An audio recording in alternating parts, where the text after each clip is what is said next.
बिस्मिल्लाहिर्रहमानिर्रहीम। Lecture number 8 के साथ आज हम नया चैप्टर शुरू करेंगे, हाइड्रोकार्बन्स।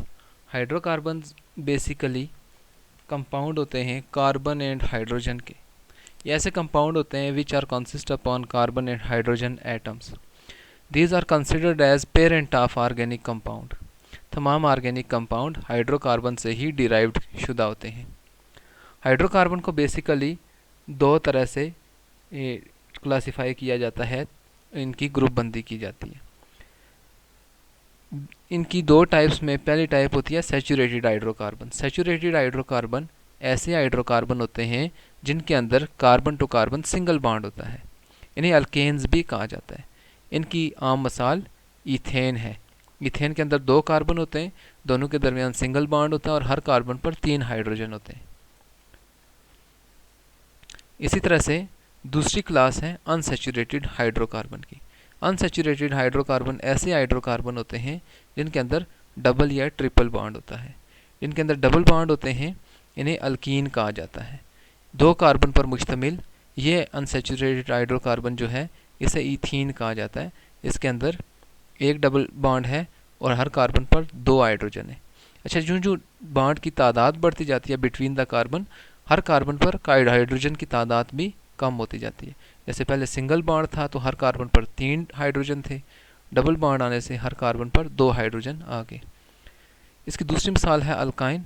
अल्काइन के अंदर carbon to carbon triple bond होता है, जैसे इथाइन, और हर कार्बन पर अब 2 के बजाय एक हाइड्रोजन आ जाता है। नोमेनक्लेचर, इनको नाम कैसे दिया जाता है, इनके नाम किस पैटर्न के तहत हाइड्रोकार्बन्स का किस सिस्टम के तहत इनको नाम दिया जाता है, इसे बेसिकली नोमेनक्लेचर कहा जाता है। शुरू में जब ऑर्गेनिक केमिस्ट्री की एक अलग डिसिप्लिन के तौर पे बुनियाद रखी गई थी, तो उस वक़्त हाइड्रोकार्बन्स को या ऑर्गेनिक कंपाउंड्स को 3 मुख्तलिफ तरीक़ों से नाम दिए जाते थे। एक तो उस कंपाउंड की जो हिस्ट्री होती थी, उस हिस्ट्री की बिना पर उसे नाम दिया जाता था। जैसे ऑर्गेनिक कंपाउंड ओरिजिनेट कहाँ से हुआ, इसके ऊपर किस ने काम किया, ये किस मेथड के तहत प्रिपेयर किया जाता है, इसका काम का जिस साइंटिस्ट ने या जिस केमिस्ट ने इसको प्रिपेयर किया, उस केमिस्ट के नाम की मुनासबत से इसको नाम दे दिया गया। मिसाल के तौर पे मार्श गैस नाम दिया गया मीथेन को।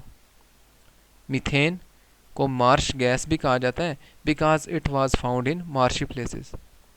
मार्श गैस की निस्बत से ही इसका नाम मीथेन रखा गया। इसी तरह से एसिटिक एसिड, ये जो नाम है ये डिराइव किया गया है विनीगर से। विनीगर यानी सिरका, इसको लाइटन वर्ड जो है एसिटम से डिराइव किया गया है। एसिटम का मतलब होता है विनीगर। चूँकि ये इसकी एसिडिक नेचर होती है, इसलिए इसे एसिटिक एसिड कहा जाता है। इसी तरह से बारब्यूटेरिक एसिड जो है ये नाम दिया गया, एक पर्सन था जिसने ये एसिड प्रिपेयर किया था, उस केमिस्ट का नाम बारबारा था, उसकी वजह से इसका नाम बारब्यूटेरिक एसिड रखा गया। तो ये तीनों तरह की नेम्स की मिसालें हैं। जैसे कोई ऑर्गेनिक कंपाउंड जैसे मार्शी प्लेसेस से मीथेन ओरिजिनेट हुई तो उसको मीथेन का नाम दिया गया। जैसे एसिटम से एसिटिक एसिड नाम दे दिया गया, जैसे बारबारा से बारब्यूटेरिक एसिड नाम दे दिया गया। ये कॉमन नेम है। कॉमन नेम या ट्रिवियल नेम इतने ज़्यादा अहम नहीं होते हैं या इतना उनको इस्तेमाल नहीं किया जाता। इसकी वजह क्या है?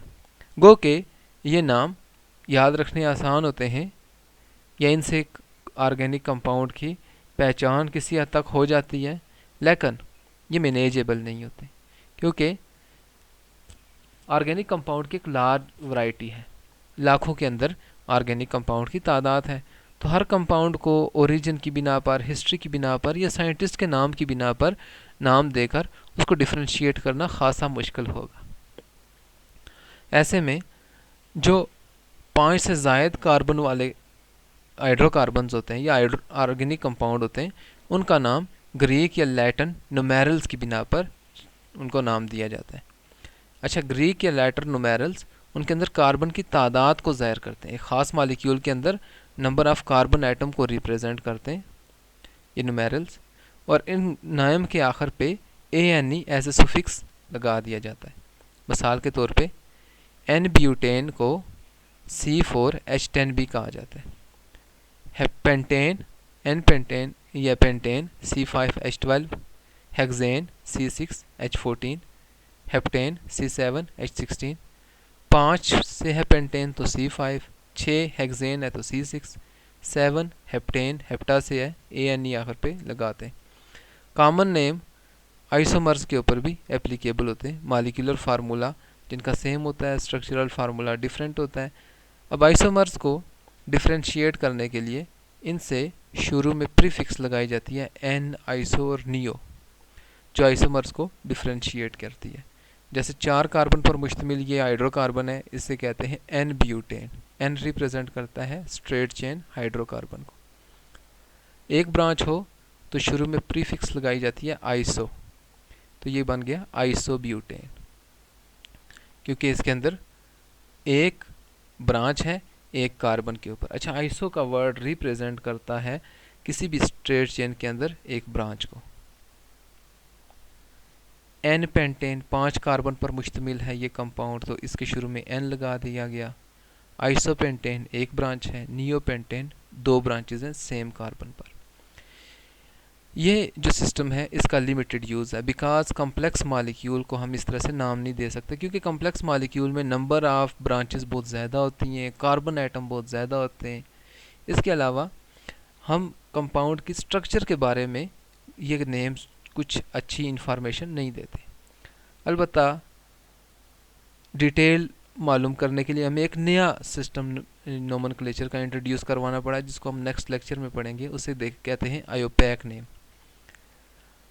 अल्केन्स के आखिर पे ANE से ये अल्केन एंड होते हैं। अल्कीन जो होते हैं उनको कॉमन नेम जब दिया जाता है तो ANE को रिप्लेस कर दिया जाता है YLENE से। जैसे इथेन से अब इथाइलिन बन गया, प्रोपेन से प्रोपाइलिन और ब्यूटेन से ब्यूटाइलिन। अच्छा, यहाँ पे ब्यूटेन स्ट्रेट चेन नहीं है, एक इसमें ब्रांच भी है, तो इसलिए इसे आइसोब्यूटाइलिन कहते हैं। तो ये था नोमेनक्लेचर, ये थे कॉमन नेम।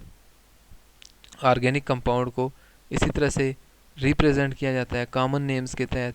तो इसके बाद हम इनकी लिमिटेशंस हमने देख ली कि ये स्ट्रक्चर को डिफ्रेंशिएट नहीं कर सकते, ये ऑर्गेनिक कंपाउंड के बारे में डिटेल्ड इन्फॉर्मेशन नहीं देते, ये इतने मैनेजेबल नहीं है। तो हम नया सिस्टम नोमेनक्लेचर का देखेंगे जो ये सारी प्रॉब्लम्स को सॉल्व करता है, और उसे कहते हैं IUPAC name, international union of pure and applied chemistry. Next lecture में उसकी तफसीली गुफ्तगू करेंगे। किसी तरह का कोई भी प्रॉब्लम हो तो ज़रूर शेयर कीजिएगा क्वेश्चंस के अंदर, कमेंट बॉक्स में आपके क्वेश्चंस का इंतज़ार रहेगा। नेक्स्ट लेक्चर में उसका आंसर करने की कोशिश करूँगा। इजाज़त दीजिए।